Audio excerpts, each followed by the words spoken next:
Buenos días, América Latina. Buenas tardes, España plurinacional. Un viernes más nos han dejado solas y por eso se viene una nueva edición de Sudacas Básicas. ¿Con qué arrancamos, Evitas? El 30 de noviembre de 2023 estará marcado en el calendario como otra fecha histórica del movimiento feminista, concretamente del movimiento feminista vasco. Miles de personas salieron a la calle en una jornada de huelga general por un sistema público de cuidados que saque de la precariedad los trabajos más imprescindibles para el sostenimiento de la vida y que son llevados a cabo casi en exclusividad por mujeres. Hubo multitudinarias manifestaciones en Gasteiz, Bilbo, Donosti e Iruña y la huelga fue convocada por los sindicatos ELA, LAB, ESK, ETEILAS, N, Echalde y CGT, todos a excepción de Comisiones Obreras y UGT. Según ha publicado El Salto, más de 1.500 comités de empresas se sumaron a la huelga feminista y hubo piquetes en toda la industria vasca. También han participado las trabajadoras de ayuda a domicilio que, como en Bilbo, trabajan para el ayuntamiento pero están privatizadas por empresas que se hacen de oro con la precarización de los cuidados y de la vida de las mujeres que prestan estos trabajos, en su mayoría mujeres migrantes. En la Diputación de Guipúzcoa hubo 5 detenidas que se encadenaron a la puerta de la institución de la que dependen las residencias de ancianos, en su gran mayoría privatizadas. También hubo manifestantes frente a la Oficina de Extranjería para denunciar que la ley de extranjería es cómplice de la explotación de las trabajadoras del hogar. De hecho, uno de los gritos que más se corearon era "no estamos todas, faltan las internas". Tenemos con nosotras a Ainhoa Olaso del Movimiento Feminista de Euskal Herria. Buenas tardes, Ainhoa, y gracias por estar con nosotras en Noticias Básicas. Buenas tardes, Arratsaldeon. Pues lo primero que te preguntaría es ¿cómo surge esta convocatoria de huelga? Bueno, llevamos ya años trayendo la crisis de los cuidados a la agenda política vasca y bueno, pues en la pandemia ya quedó en evidencia el colapso de esta crisis, ¿no? Vimos las residencias colapsadas, vimos a trabajadoras de cuidado del hogar en situaciones muy precarias. Y bueno, pues creíamos que había que coger agencia en todo eso y empezamos a diseñar a lo que le hemos llamado el sistema de cuidado vascos público y comunitario, ¿no? Y en esa agenda pues necesitábamos una acción que pudiese politizar, que pudiese traer a esa agenda al frente, digamos, todos estos temas y reivindicaciones. Y convocamos esta huelga feminista general, que es histórica, es también la primera que se hace en Euskal Herria. Y bueno, ha sido un experimento, ha sido histórico y muy emocionante, la verdad. Una situación histórica, como lo acabas de decir. ¿Qué valoración hacen de la convocatoria desde las organizaciones convocantes? Pues hoy mismo hemos comparecido delante de Lehendakaritza en Gasteiz y en Nafarroa, delante de la Diputación. Y bueno, hemos hecho una valoración muy buena, estamos muy contentas de todo el trabajo que hemos hecho durante todos estos meses, porque bueno, como ya venimos diciendo de antes, esta huelga es un punto de inflexión en todo este proceso. Hemos hecho mucho trabajo diseñando un acuerdo social que hemos firmado entre el movimiento feminista, entre todos esos sindicatos que habéis mencionado, incluso más asociaciones de trabajadoras del hogar y de cuidados, más asociaciones del movimiento juvenil y demás. Y bueno, pues creemos que hemos conseguido poner en la agenda esa necesidad del sistema público vasco de cuidados. Hemos traído también al frente todas las situaciones precarias que queremos que se cojan medidas de urgencia y ayer tomamos las calles de las ciudades y también de los pueblos, barrio a barrio, encendimos pequeños fueguecitos que ya llevamos haciéndolo en comités de huelga y en asambleas feministas y bueno, pues estamos muy contentas de todo lo que dijimos, de todo lo que gritamos y eso, ahora toca seguir trabajando y cuidando esos fueguitos. Gracias, Ainhoa, por estar con nosotras en Noticias Básicas, pero también por lo que habéis hecho ayer, que como decías es histórica. Y mucha suerte en esta lucha por poner la vida en el centro y sacar los trabajos de los cuidados de la precariedad. Gracias. Nos vemos en las calles. Nos vemos. Vamos ahora con una de diálogo social. Ayer comenzó la negociación para la subida del salario mínimo interprofesional. Y ya sabemos las propuestas de las partes, Laura. La patronal propone un 3% de subida, los sindicatos alrededor de un 10%. Y el Ministerio de Trabajo, de manera sorprendente, se sitúa más cerca de la patronal y propone una subida del 4%. Los sindicatos no solo quieren que no se pierda poder adquisitivo, quieren también que se gane y que se tenga en cuenta que quienes cobran el salario mínimo interprofesional son los trabajadores y trabajadoras más vulnerables a la subida de la inflación. Estamos hablando del salario mínimo interprofesional y la subida de los precios básicos, de los precios de los elementos básicos de la cesta de la compra se han incrementado por encima del 5%. Por lo tanto, los salarios mínimos se nutren fundamentalmente de esa cesta de la compra y que es necesario tener en cuenta también a la hora de abordar el salario mínimo interprofesional. La patronal, representada por la COE y CEPIME, piden contención en la subida. Y cuando hablamos de contratos públicos, yo quiero hablar que hay muchos autónomos desde jardinería, empresitas de limpieza, que trabajan con ayuntamientos, que tienen 2, 3, 4 trabajadores, que han visto cómo han tenido que incrementar el coste de sus costes laborales.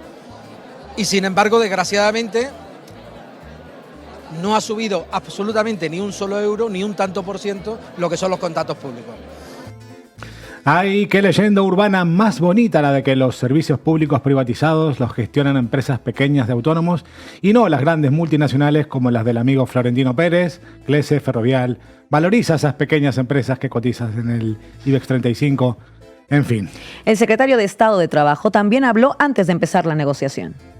Y desde luego no vamos a permitir que el salario mínimo pierda poder adquisitivo, pero ahí hay margen para ajustar nuestra propuesta final a lo que los interlocutores sociales nos digan y por tanto conseguir un acuerdo. El Gobierno está una vez más volcado en que el diálogo social avale su propuesta de salario mínimo interprofesional.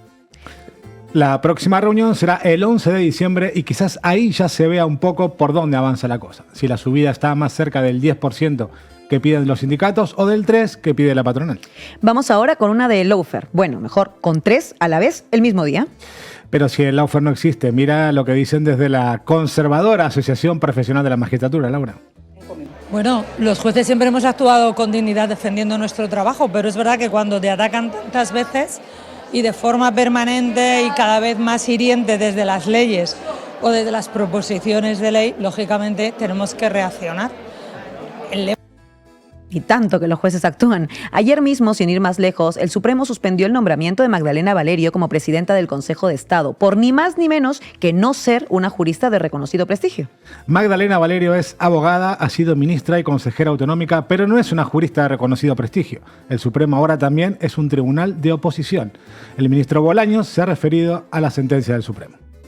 Respetamos la sentencia del Tribunal Supremo, por supuesto que la respetamos, pero no la compartimos. No la compartimos porque creemos que no se puede abrir la puerta a que una entidad privada pueda cuestionar decisiones que son exclusivamente competencia del Gobierno de España, como es nombrar a la presidencia del Consejo de Estado. Y en segundo lugar, porque la trayectoria de Magdalena Valerio es una trayectoria de rigor, de profesionalidad, de conocimiento de la Administración y del Derecho, que no solo le hacen merecedora del puesto de la presidencia del Consejo de Estado, sino que lo está demostrando haciendo una labor magnífica al frente del Consejo.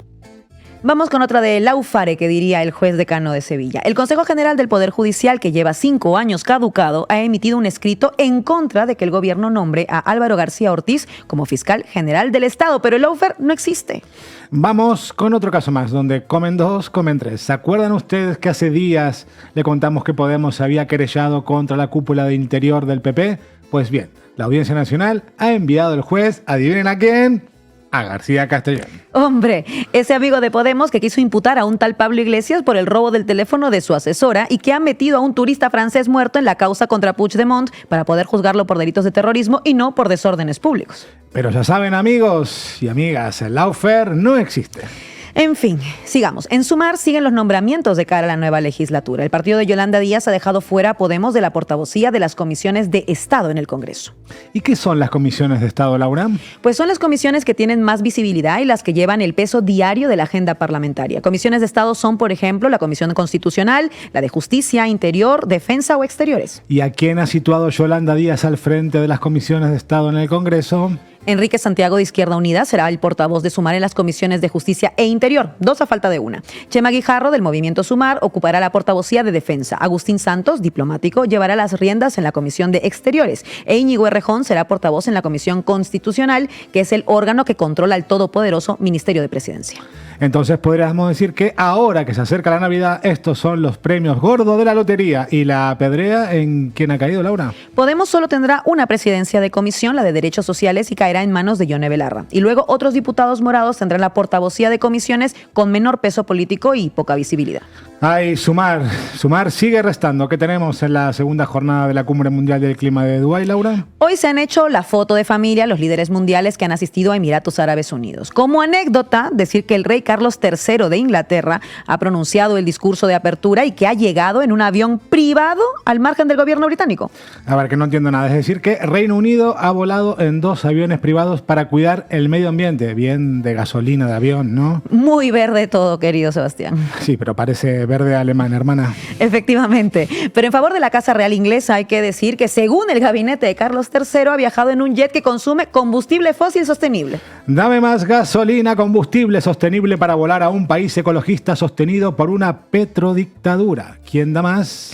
Hoy también ha llegado a Dubái el presidente del gobierno español, que ha apelado a los actores públicos y privados para mitigar los efectos del cambio climático. Que nos falte la colaboración público-privada. Lo público paga y lo privado recauda. Capitalismo verde a tope. Tal cual. En el primer día de la COP28 ha habido un halo de esperanza. Los países participantes han acordado crear un fondo para ayudar a los países empobrecidos ante los efectos adversos del cambio climático. El fondo lo gestionará el Banco Mundial y Emiratos Árabes Unidos. El país anfitrión aportará 100 millones de dólares. La Unión Europea aportará 250 millones de euros. Alemania, al margen de la Unión Europea, aportará 100 millones más. Reino Unido dará 40 millones de libras esterlinas, Japón 10 millones de dólares y Estados Unidos solo 17,5 millones. Biden progresista y ecologista, pero no tanto. En total, hasta el momento, este fondo ha recaudado unos 600 millones de dólares, pero los países empobrecidos estiman que sus necesidades rondan los 400.000 millones anuales. Estos países tendrán que esperar, que lo quieren todo, que los países ricos están muy ocupados financiando guerras contra los países pobres. El punto negativo es la ausencia de los presidentes de Estados Unidos y China, que son los países que, por otra parte, más contaminan. Sobre esto se ha referido la ministra de Transición Ecológica. Y me parece que hay que quedarse con todos los demás que sí están. Y personas, pues yo creo que con una representación de sociedades muy afectadas por el cambio climático o con una capacidad de transformación de la economía global muy relevante. Creo, por tanto, que al revés, el que no vengan algunos, como digo, no es indicio de falta de confianza, sino al contrario, el hecho de que vengan tantos es señal de preocupación, de compromiso y de confianza. Bueno, ahora nos vamos a Oriente Medio, donde ha terminado la pausa humanitaria e Israel ha retomado los bombardeos contra el pueblo palestino. A Israel no le sentó nada bien esto que ha dicho Pedro Sánchez en Televisión Española. Tenemos también que decirle a Israel que tiene que sostener sus acciones en base al derecho internacional humanitario. Y con las imágenes que estamos viendo y el número creciente, sobre todo de niños y niñas que están muriendo, tengo francas dudas de que estén cumpliendo con ese derecho internacional humanitario. Y eso que ha dicho, francas dudas, así de tímido. Así que en protesta, Israel ha retirado temporalmente a su representación diplomática de España porque el gobierno de Netanyahu considera vergonzosas las declaraciones de Sánchez. Pero si solo ha dicho que tiene dudas de que Israel esté cumpliendo con el derecho humanitario, lo que debería hacer Pedro Sánchez es llevar de una vez a Netanyahu a la Corte Penal Internacional, que ya van varias semanas que lo estamos pidiendo. Totalmente. Si Israel se va a enfadar igual, que se enfade con motivos. Pero bueno, vamos ahora con Willy Veleta, que estuvo anoche en un acto vecinal en Madrid en apoyo al pueblo palestino y estuvo hablando con un jurista palestino y un vecino del barrio que nació en Gaza. Noticias básicas, estamos con Mayet Dipsi y con Ismael de Gaza y de Jaffa. Vamos a hablar con ellos para que nos cuenten cuál es la solución que creen ellos para este conflicto terrible que está viviendo su tierra. La solución tenía que ser restablecer los derechos inalienables del pueblo palestino reconocidos por el derecho internacional. La solución viable posible realmente que Israel, realmente que los europeos y la comunidad internacional presione al Estado de Israel para que se sienta y que realmente que lo convenza que la única solución es hablar y conseguir una vía pacífica. Desde el punto de vista del derecho internacional hay una resolución de referencia que es la resolución 181 de partición de Palestina, aunque injusta, que se la aplique, junto con la resolución 194 que establece el derecho de retorno y la indemnización a los palestinos. Los palestinos, todos los palestinos, los de la diáspora, los que están dentro, y los palestinos del 48 que llevan la ciudadanía israelí, aunque de tercera categoría. Todos ellos tienen derecho a vivir en su tierra de origen. Mientras Israel tenga el apoyo, digamos, de los Estados Unidos y de ciertos países europeos, y como cómplice también algunos países árabes, yo no veo realmente un Estado palestino viable, digamos, a corto plazo. Hay una resolución, varias resoluciones de las Naciones Unidas que diferencian entre terrorismo y derecho a la resistencia. La resistencia es el derecho de todo pueblo bajo ocupación, colonizado, tiene derecho a luchar, inclusive con la lucha armada. Por lo tanto, que no nos dejen en paz con la terminología mediática de arbitral, de definir lo que no les conviene a las víctimas, convertirlas en verdugos, cuando realmente somos nosotros las víctimas reales de este genocidio que se está llevando a cabo desde hace 75 años. Que América dice que el grupo Hamas es un grupo terrorista y lo repite todo el mundo y ya se convierte en una especie de canción. Entonces ahora mismo que todo el mundo, en vez de decir Hamas, dice el grupo terrorista de Hamas, porque nos han enseñado a decirlo así. Entonces que yo pienso que realmente Estados Unidos no es quien realmente para decirnos qué es lo que tenemos que decir y qué es lo que tenemos de definir. Que para mí que realmente que es uno de los estados más terroristas y más terrorismo realmente ha cometido, digamos, desde hace 300 años. Muchas gracias, como siempre, a Willy Veleta. Antes de despedirnos, le recordamos a nuestros espectadores y espectadoras andaluzas que este domingo hay una manifestación a las 11:30 desde la Puerta de Diputación de Sevilla, convocada por la plataforma 4D, para reivindicar el peso político de Andalucía en la España plurinacional y conmemorar las históricas movilizaciones de hace 46 años con las que el pueblo andaluz conquistó su estatuto de autonomía como nacionalidad histórica, al igual que Galicia, Cataluña o Euskadi. ¡Viva Andalucía! Viva Andalucía. Y esto es todo por hoy. Saquen un ratito para hacerse socios y socias, que realmente lo estamos necesitando. El lunes más y ya veremos, Laura, si mejor. Ya veremos.